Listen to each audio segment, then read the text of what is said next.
장동혁 의원의 저질스러운 비속어 발언은 야당의 품격을 바닥으로 내팽개친 명백한 국민 우롱입니다. 외연 확장은커녕 거친 입으로 보수 결집만 외치는 무능한 지도부는 당을 망치는 주범일 뿐입니다. 네. 그 장동혁이의 천박함 잠깐 한번 맛보기로 보고 가겠습니다. 네. 잠깐 함께 보겠습니다. 말도 안 되는 일 계속 하고 있으면 우리 어르신들 뭐라고 하세요? 똥 싸고 뭉개고 자빠졌네. 왜? 찍어 먹지. 민주당 하는 집 보면 지금 딱 그렇습니다. 아주 똥 싸고 뭉개고 찍어 먹으려고 하고 자빠졌어요. 뭐 하는 거야? 아니 근데 그 현장 반응도 없어. 그러니까요. 당황한 거지. 듣는 사람도 얼마나 황당하겠어요. 저런 너무 말을. 더럽지 않아요? 그렇죠. 그리고 어떻게 다른 정당에서 이따위 말을 합니까? 아. 돌려드리고 싶어. 반사해주고 싶어. 반사. 네. 근데 장동혁이 약간 현장을 재밌어하는 거는 있는 것 같아요. 본인은 거기서 약간 좀 파이팅이 이렇게 스스로 생기는가 봐. 그러니까요. 근데 뭐 반응도 없더라고. 네. 그래서 저게 이제 이른바 알고리즘식 정치거든요. 그러니까 저런 발언을 하고 나면 저녁 때쯤에 고성국 TV나 가세연이나 이런 데서 칭찬해줘. 썸네일로 뽑아줘요. 그게 핵심이더라고. 그렇지. 그러니까 어떤 그 딱 단어를 던졌을 때 이게 자극적인 단어다 싶으면 극우 유튜버들이 그걸 따다가 씁니다. 그래. 그걸 노리는 거더라고. 자, 과연 그러면 민심은 어떻게 반응하는지 윤희용 대표님과 함께 살펴보겠습니다. 박수로 모십니다. 네, 고맙습니다. 자, 정당 지지율 한번 잠깐 볼까요? 저러고 돌아다니는데. 네. 지금 그래프 어떤 게 준비됐나요? 아니, 우리 그 대표님이 주도해 주시면 됩니다. 네. 네. 전국 먼저 볼까요? 전국. 네, 전국. 예. 그러면은 지금 전국 오늘 한국갤럽 오전에 이제 나온 것인데요. 23번 이제 그래프입니다. 23번. 예. 정당 지지율 나와서 지금 보면 더불어민주당 45%, 국민의힘 23% 나왔습니다. 그래서 네. 지금 보시게 되면 약간 이제 여당 지지율이 이제 1% 포인트 지난주에 비해서 네. 낮아지고 국민의힘 지지율은 2% 포인트 이렇게 올라가는 흐름들을 보여주는데 이제 45대 23 여전히 이제 격차는 크긴 한 상황인데 네. 최근에 많이 들으셨겠지만 뭐 보수 결집이니 이제 이런 표현들 나오게 되는 현상들이 영남을 중심으로는 좀 뚜렷하게 나타나는데 그것이 영남 이외 지역에서는 확실하게 보이는 것은 아닌데 그런 부분들이 어쨌든 이렇게 미세하게 야당 지지율 상승에도 약간 뭐 상승이라고 단정적으로 얘기할 정도는 아닌데 흐름상 이제 상승한 완만한 상승 흐름이 좀 보여지고 있습니다. 네. 갤럽 23%라는 처참한 성적표에도 보수는 뭉칩니다. 10년 전 탄핵 때보다 결집 속도가 비정상적으로 빠른데 이게 과연 건강한 지지입니까? 영남의 맹목적 결집이 가져올 후폭풍이 두렵지 않습니까? 확실히 그 선거가 되면은 영남 쪽에서는 조금 이렇게 결집을 하긴 하나 보네요. 지금 사실 이제 이번 선거의 가장 핵심 포인트는 뭐냐 하면 보수층들이 보수 진영의 대표 정당인 국민의힘에 대한 지지 표출을 안 하고 있는 상황인데 네. 그것을 어느 정도 회복하느냐의 문제예요. 아. 그러니까 사실은 뭐 접전이어서 어느 지역에서 이제 오차 범위 내로 줄어들었다 이런 표현들을 하게 되는데 그것을 보게 되면 워낙 이제 국민의힘 후보들이 낮은 상황에서 선거가 다가오게 되면서 관심도 생기고 또 정보 습득도 이제 하게 되면서 일정 부분 이전 수준에 회복하는 과정 중에 있는 모습이 워낙 크게 나타나는 거예요. 기준이 워낙 낮았기 때문에. 그래서 이제 접전인 상황인데 사실은 생각해 보면 이제 영남에서의 우리가 1년 전, 2년 전 아니면 그 이전의 선거 상황들을 생각해 보면 지금의 이제 여론조사상에서의 팽팽한 접전 상황이라고 하는 것이 사실 평소에 비하면 여당 후보들이 엄청 선전하는 거거든요. 네. 그 부분이 사실 의미부여가 있는 후에 최근에 비해서 줄어들었다고 얘기하는 것이 이제 순서상 맞는데 최근에 이제 격차가 워낙 컸다 보니까 좁혀져서 뭔가 전체 구도에 변화가 있는 것처럼 이제 얘기되고 있는 그런 상황이죠. 네. 어쨌든 국민의힘은 정치하기가 좀 사실 수월한 측면은 있어. 워낙 기대감이 낮으니까 그냥 두 발로 걸어도 지지율이 올라가니까. 오, 걷는다. 걷네. 오, 앉아서 밥 먹네. 아니, 올라가. 숟가락도 들 줄 알아. 아니, 아이고야. 실제. 장하다 장해. 실제 맞잖아. 참 편해. 근데 또 반면에 뭐 진보 쪽, 네. 민주당 쪽은 작은 것 하나에도 사람들이 엄청나게 실망을 하거든 또. 근데 이제 보면 참 어렵다. 한 10년 동안의 학습 효과도 있는 것 같아요. 그러니까 첫 번째로 탄핵당했을 때 박근혜 국정농단 이후에는 결집되는데 시간이 조금 더 오래 걸렸는데 네. 지난번 이제 윤석열 그 탄핵 때를 보시면 탄핵되기도 전부터 이미 약간 결집하는 움직임들이 여론조사상으로는 포착이 되거든요. 네. 그게 이제 실제 결과까지 좋게 나타나지는 않는데도 불구하고 보수 지지층의 이제 어떤 코어층들은 우리가 밀리면 안 된다라는 위기의식이 좀 쉽게 작동하고 조금 더 쉽게 결집한다. 네. 그게 이제 10년 전 박근혜 탄핵 때랑은 약간 상황이 좀 달라 보이게 하는 뭐 그런 효과는 있는 것 같아요. 본질적으로 바뀌지 않았지만. 네. 넘어진 기자를 외면하고 법적 잣대만 들이대는 한동훈 후보의 태도는 공감 능력 결여의 극치입니다. 정치가 아니라 오만함의 발로일 뿐입니다. 자 그러면은 뭐 저의 최대 관심 지역구 부산 울산? 북구갑으로 잠깐 좀 가보겠습니다. 네. 카메라 기자의 낙상 사고와 관련해서 한동훈이 방송에 나가서 진행자로부터 질문을 받았어요. 또 예. 그래서 이제 관련해서 본인의 입장을 이제 밝혔는데 우리가 그동안에 그쪽 한동훈 측의 입장만 본 거 그렇습니다. 말고 한동훈 이제 본인. 본인. 근데 이 아주 짧은 영상만 봐도 한동훈이의 특성이 여기 고스란히 다 들어가 있어요. 저한테는 진짜 명장면이었어요. 왜냐하면 한동훈을 아는데 가장 잘 나타내진 짧은 영상이라고 생각을 합니다. 네. 함께 보겠습니다. 그때 그 넘어진 카메라면은 괜찮던가요? 아, 그때요? 네. 그거 가지고 이제 여러 가지 이제 막 뭐 이제 마타도 하잖아요. 사실 근데 저는 굉장히 시끄러운 상황이었고 네. 그거 몰랐어요. 완전히 뒤쪽에 있었거든요. 네. 몰랐는데 이렇게 보니까 그 우리 대변인이 이렇게 네. 넘어져 있더라고요. 그래서 왜 그러냐 대변에 물어봤는데 뭐 한 분이 이렇게 뭐지? 저는 이런 정도 상황이었는데 괜찮냐? 그러니까 괜찮다고 그래서 제가 넘어갔던 건데 네. 뭐 혹시 의문을 가지시는 분들 그 한동훈 후보는 못 봤다고 그렇게 아니, 하십니다. 그럼 이렇게 네. 말씀드릴게요. 제가 만약에 제대로 그 상황을 네, 봤는데도 못 봤으면 뭐 선거법 위반 되겠죠. 근데 전 자신 있습니다. 근데 아니, 그걸 그 다 도메인 떠나서 얘기는 아니고. 자, 제가 선거법 위반. 내가 이게 제가 본 관점을 말씀드릴게요. 네.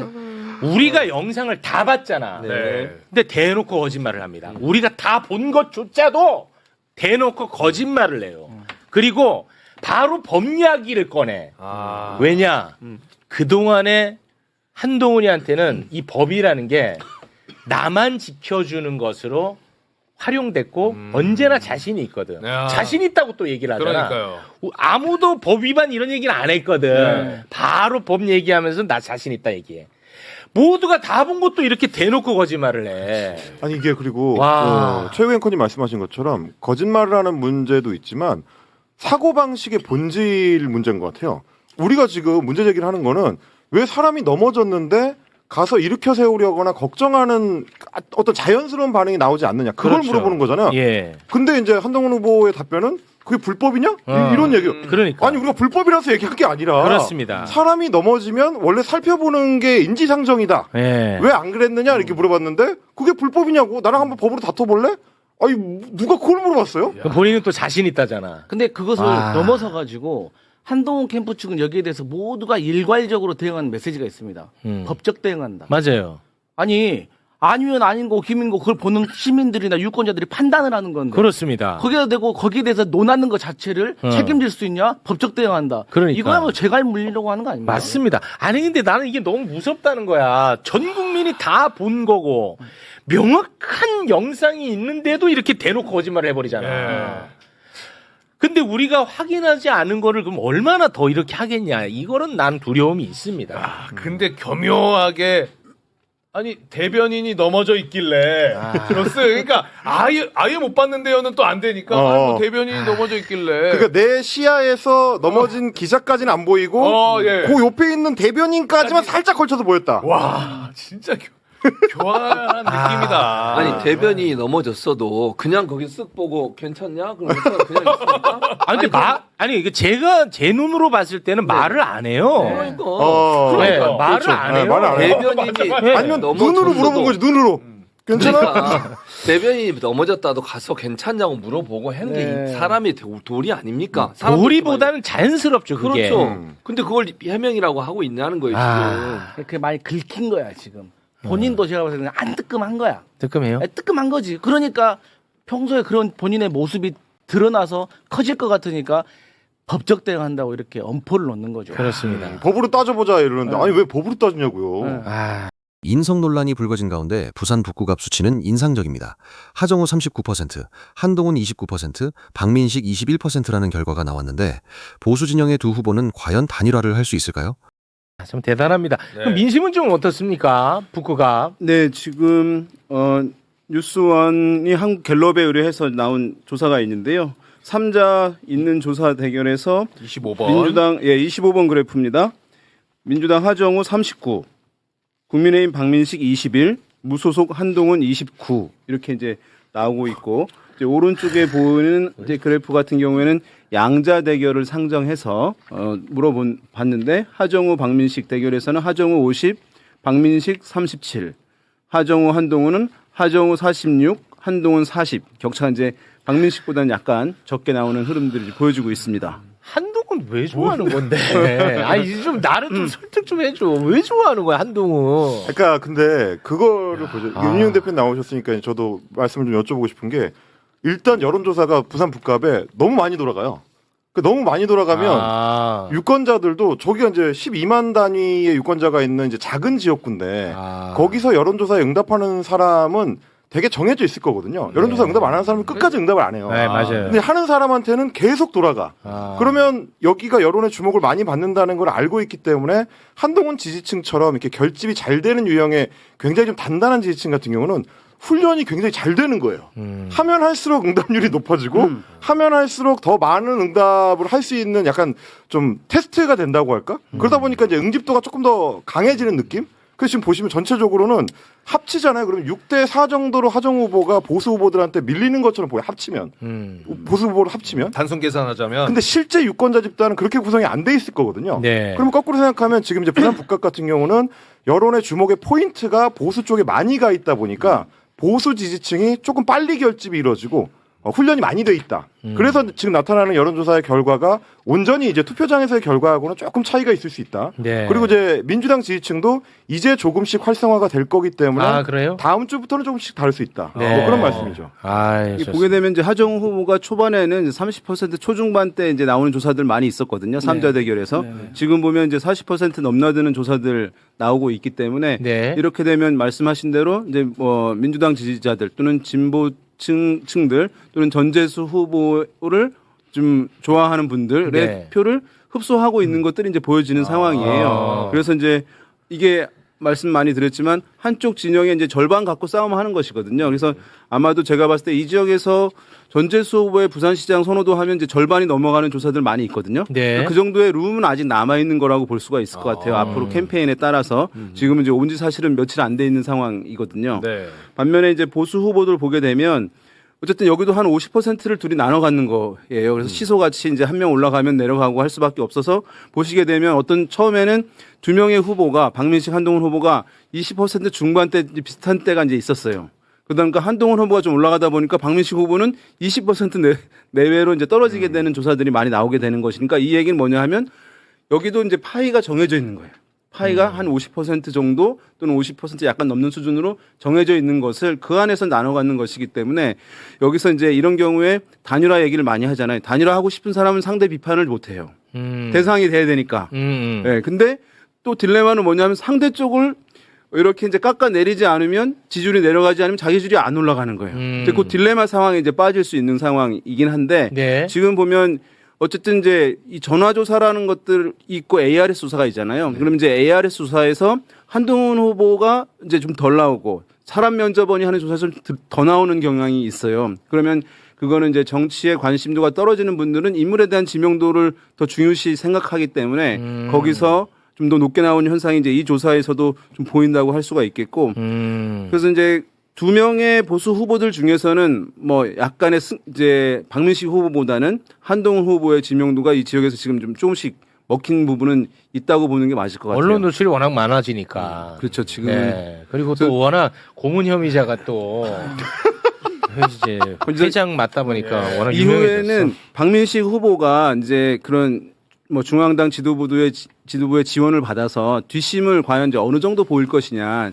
이것이 이제 관전 포인트일 것 같습니다. 네. 7만 표의 향방이 갈리는 부산 북구 갑. 보수 단일화 반대 여론이 46%나 되는데 이 조사 결과는 하정우 후보에게도 나쁘진 않아 보이네요. 그 단일화를 국민의힘에서는 계속 이렇게 좀 압력을 넣는 것 같던데 어떻게 한다는 얘기입니까? 그러니까 조광안이라고 국민의힘 최고위원 한 명이 네. 야 한동훈도 만약에 박민식한테 단일화 해주면 복당을 검토해 볼게. 요 정도 얘기를 했거든요. 네. 근데 이게 한동훈한테 알고 보면 안 좋은 얘기입니다. 테러를 막아버린 거예요. 왜 그러냐면 박민식 후보 같은 경우는 많은 분들 알고 계시지만 2년 후에 총선까지 바라보고 있기 때문에 절대로 테러 포기하지 않습니다. 네. 하지만 한동훈 같은 경우는 본인은 여기서 안 되겠다 싶으면 네. 박민식한테 단일화를 해주는 게 본인한테 남는 장사예요. 왜냐? 단일화 해줬는데 박민식이 지면 박민식이 무능한 거고 네. 박민식이 이겨버리면 한동훈 때문이라고 장사를 할 수가 있는데 네. 그 테러를 이미 조광안이가 막아버렸기 때문에 아 단일화 해주는 거는 복당하고 싶어서구나 라는 레파토리를 만들었다는 거. 그러니까 더 중요한 건 뭐냐면 사실 한동훈은 이제 맥스를 찍었다는 거예요. 네. 저희가 유권자가 한 12만 명 정도 되거든요. 그러면 지방선거 투표율이 60%라고 따진다면 7만 명이 투표를 하는데 전재수 후보가 항상 4만 8천 표 정도를 득표를 했어요. 그러니까 하정우로서는 4만 표 정도는 득표를 할 수 있을 것이다. 그러면 이기는 거거든요. 그런데 하지만 한동훈은 이미 자기의 맥스를 다 확장을 해버렸다. 그리고 한동훈이가 더 답답한 거는 하정우를 공격을 해도 하정우 사람 지지하는 분들은 절대 박민식이나 한동훈을 싫어합니다.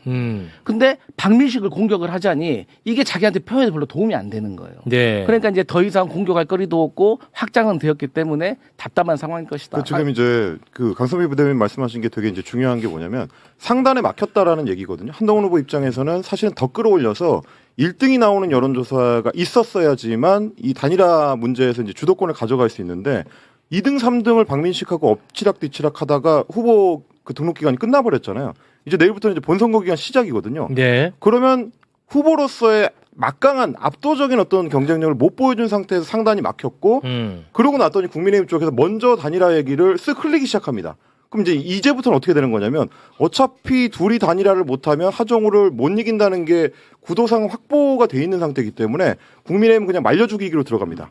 지난 선거들에서도 생각해 보시면 항상 무소속 후보한테 불리한 국면으로 넘어갈 때 단일화 얘기를 거대 정상에서 꺼내거든요. 좋아. 근데 이거를 빨리 진행을 안 시켜줍니다. 말만 하고 실제로는 실무 진행을 안 해요. 좋아. 그러면서 계속 그 정당 쪽으로 빨아당기는 힘을 강화를 해버리기 때문에 예를 들면 2021년에 서울시장 보궐선거 때 그때도 오세훈 안철수 단일화할 때 빨리 진행을 안 시켜주고 협상을 길게 가져가고 해줄 듯 말 듯 해가지고 결국 빨아먹어버리거든요. 좋아. 그러니까 그 부분을 노리고 아마 국민의힘 쪽에서는 슬슬 움직일 거다. 아직도 박민식 후보는 안 한다 그러잖아요. 근데 외곽에서 조금씩 때리면서 한동훈 힘 빼기를 할 거다. 네, 그 단일화 만약에 이제 논의가 있을 때 그 후보 단일화 단장은 장해찬 선생님이래요. 알았지? 공정하게 좀 하라고. 아, 내가 무소속 해봐서 무소속의 심정을 안다. 무소속 형이잖아. 그렇죠. 거의 전문가죠. 장해찬 선생님이 활약 좀 많이 좀 해달라 그래. 장해찬이 이번에 공직선거법으로 이게 걸려가지고 네. 선거운동을 할 수 없는 자예요. 아니 그 페북을 너무 많이 아쉬워. 페북은 쓸 수 있으니까. 또 법적 대응 해버리까지 많이 위축돼 있더라고. 힘을 줘야 됩니다. 우리 장해찬한테. 장해찬 이번에 한번 하고 네. 확 들어가. 네. 그래, 어차피 한 번은 가야 돼. 한번 털고 가야 돼. 네. 지금 시간이 좀 많이 지나가지고 네. 우리 선생님 뭐 자료를 많이 들고 오신 걸로 아는데 그거는 그 집에 간직하시면 될 것 같아요. 네, 시간이 지금 없어가지고. 네. 우리 대표님과는 너무 죄송합니다만 여기서 좀 마무리를 짓겠습니다. 윤희웅 대표님 대단히 고맙습니다. 고맙습니다. 비속어를 일삼는 국힘 지도부와 촬영 스텝의 사고 앞에서도 법적 잣대만 들이대는 후보, 외연 확장 없이 폐쇄적 운영에만 매몰된 정치는 결국 국민에게 버림받을 수밖에 없습니다. 민심보다 자신의 안위가 먼저인 정치, 참으로 한심한 노릇입니다.